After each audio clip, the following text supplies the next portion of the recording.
This Torah class is brought to you by TorahAnytime.com. So in this slide, I like to tie in the end of Tisha B'Av with the Parsha of Aschanan. So last year we explained, we had a beautiful idea that on Tisha B'Av, throughout history, there were always looming decrees on Klal Yisrael, and it's like you're lucky if you could survive Tisha B'Av. So the Parsha that comes after Tisha B'Av is Parshas Aschanan, where you have the Parsha of Shema. So we mentioned this morning that's an important halacha. It's a fundamental idea that when one says Shema, they should be mechavein to be moiser nefesh HaKadosh Hashem. That's why Rabbi Akiva says, I've been saying Shema my whole life. I've been imagining that my life was taken away. So how could it be that now that it's come for real, I don't capitalize on it? So to speak, the way I like to think of it is, Rebbe Shalom says, if you've made it through Tisha B'Av, how are you going to make it through? How does a Jew make it through Tisha B'Av? With all these looming kinnis and all these gzeiros. So Hashem says, I'll give you a favor. I'll give you the Parsha of Shema. When you say Shema, you're mechavein ki'ilu it happened. So instead of having to endure a real Tisha B'Av, you're mekayim it through the Parsha of Shema. Along those lines, I want to continue with that idea, just take a different direction. In other words, how the Parsha of Shema is a tikkun for Tisha B'Av. Not sure exactly where this is going, but let's see where it takes us. There's a Sefer called Sefer Hayetzira, which is attributed to Avram Avinu. In Parakeh of Sefer Hayetzira, there are many gersais in the Sefer Hayetzira. The authoritative gersa is the gersa of the Gra. The Gra and the Arizal. The Gra perfected the nusach of the Sefer Hayetzira, where the Sefer Hayetzira learns that the 12 months of the year correspond to the 12 Shvatim and 12 parts of the body. And according to the Gra, it also corresponds to the 12 senses. And there are 2 months of the year. There's Tammuz and Av. And Tammuz and Av, according to the Goin's Girsa in the Sefer Yetzirah, the month of Tammuz corresponds to Re'iyah, sight. And the month of Av corresponds to Shmiya, to listening. And the Gra explains, how does Tammuz correspond to Re'iyah? Because the month of Tammuz is when the Meraglim were sent out, 40 days before Tisha B'Av. And they spent their whole time, Re'isem es ha'aretz, mitor ha'aretz, they're looking, they're gazing, they're looking. So the month of Av, the month of Tammuz, we corrupted the Koyach HaRe'iyah. And therefore the job in the Avodah, the month of Tammuz, is to perfect Re'iyah, to correct Re'iyah. Says the Goin, what about the month of Av? Av corresponds to Shmiya. Av corresponds to listening. How does it correspond to listening? So he says something very interesting. He says Av corresponds to listening because they listened to the Meraglim. Meaning the Meraglim did their looking in the month of Tammuz. They spent 40 days looking. And then they came back and Klal Yisrael listened inappropriately. They were shomeya to the Meraglim. So they corrupted the faculty of listening. Likewise, the Gra says a Chiddush Atzum, that because they corrupted the faculty of listening, so every year on Tisha B'Av, the Jewish people, they all had to dig their own graves. And every year, 15,000 Jews did not wake up. They were forced to listen to the baskal that says, Hibadlu achayim and amesim. The Gra says that shmiya to that baskal was somehow an oynesh for their corruption of the shmiya to the Meraglim. That's what the Gra says on the Sefer Hayetzira. He says, Shmiya ba'av, sheshamay el ha-meraglim, uboy mesu kol adar asher shama, v'hayu shoymin baskal b'chol shana, lachbar ma'arais, uboy shmua shamanu. Okay. Very interesting idea. So the month of Av, we need to correct the faculty of Shmiya. So it struck me in the Shabbos Chazoin, the most common phrase in Shabbos Chazoin is Shimu. Shimu Shamayim, Hazini Yaretz. That's the first parak in Yeshaya. And then a few times, repeated again and again, is the concept that we need to listen. So we say Shimu Shamayim Hazini Yaretz. Shimu Dvar Hashem Ketzinei Sedaim.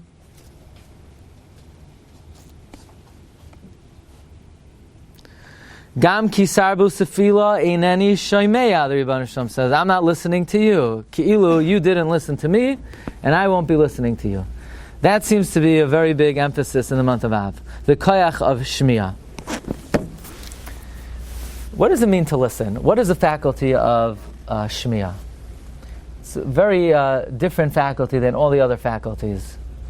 Because if you just hear one thing, if you hear one letter, it has no meaning at all. So let's say you hear the letter T. T doesn't mean anything. H doesn't mean anything. E doesn't mean anything. Each letter in and of itself, ein loy mashmas. The faculty of speech is much more than just letting the electronic impulses hit the eardrum. It's really the ability to combine a number of different sounds and to process it into information. So Shmiya is more than just listening, but it's the ability to process. Actually, this is an idea that Moshe Shapiro writes about extensively, that if you look in the Seder Olam Rabbah, I believe in Parak Lamed, it says that after the Churban Beis HaMikdash, Nevuah ceased, Umei Achshoiv had Odznachem L'Divrei Chachamim, that the Churban ushered in an era of Shmiya. But not just Shmiya, Hat Oznachem. Hat Oznachem means that there are a lot of people, everybody hears the words, everybody listens to Kriyas HaTorah. So I'll give you an example.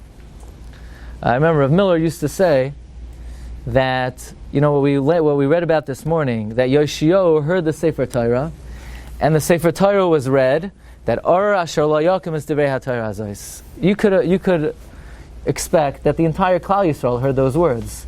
But some people hear, and some people listen. There's a difference between Shmiya, and there's a difference between Hat Oznachem. The ability and the capacity to listen carefully. That when a person hears Kriyas HaTorah, Halavai, we should actually be following along word for word, but that's not even what we're supposed to do. The purpose is not just Shmiya, Hat Oznachem, to listen intently. Listen intently means to listen with an open heart. When we say Shema Yisrael Hashem Elokeinu Hashem Echad, you think it means listen, O Israel? It doesn't even mean listen. It means be makabel in a very deep way. Shmiya is a language of Havana. Nasa v'nishma. Doesn't mean we will do and then we will listen. It means we will do and then we will understand. Shmiya means Havana. It's the deepest level of Havana. In other words, the deficiency in the month of Av was not that we didn't listen to God, we heard the words, but we chose to allow the words to remain superficial in our mind. We weren't mamek by.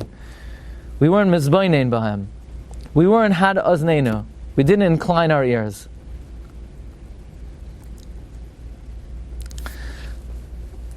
This idea that Shmiya is really the conglomeration and combination of many different particles of sound is really the essence of the word Shmiya. Shmiya means to unify.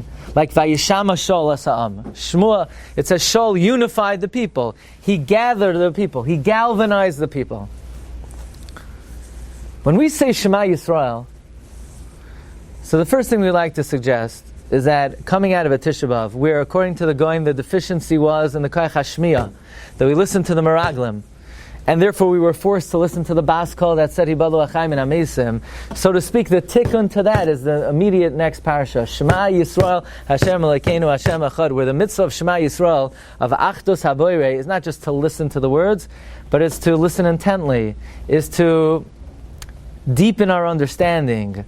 I'll give you an example. We say, Ribbon Hashem Elokeinu Elokeinu Elokeinu Yala, let the tefillah go up. V'yavai, let it come. V'yeiraya, and it should be seen. V'yishama, and then you should listen to it. You already did that. If it went up and it came and you saw it, didn't you listen to it? The answer is that's not what Shmiya means. Shmiya means V'yishama means listen carefully, understand the depth of what we're asking for. It's Havana. Please, Ribbon Hashem, even if we can't articulate it properly, please understand what we're really asking for. That's the inyan of Shmiya. And maybe that's why the Parsha of Shema Yisrael immediately comes after Tisha B'Av. As a tikkun for this deficiency in Shmiya, we try to correct it with Shema Yisrael. But as we mentioned, when we say Shema, this is a very important thought. What are we doing when we say Shema? We're proclaiming Achdus HaBoirei, yeah? But the pasuk of Shema Yisrael is also used for something else. Remember, Yaakov Avinu is laying on his deathbed, and the Medrash says that he sees all the Shvatim, they're so different from each other, their personalities are so different, their koichos are so different. He says, maybe you believe in different gods. So what do the brothers say? Shema Yisrael Hashem Elokeinu Hashem Echad. They united themselves by reciting the pasuk of Shema. Shema Yisrael means galvanize Yisrael, come together Yisrael. The same way Shmiya takes various sound particles and combines them into one articulate thought, Shema Yisrael means gather together Klal Yisrael. So it turns out that there's really an amazing thing that's transpiring when we say Shema. Number one, we're proclaiming Achdus HaBoirei. And number two, we're being Ma'achid Klal Yisrael. Number one, we're saying Shema Yisrael, Hashem Elokeinu Hashem Echad. There's one God. But Shema Yisrael means gather together, Jewish people, because we are one.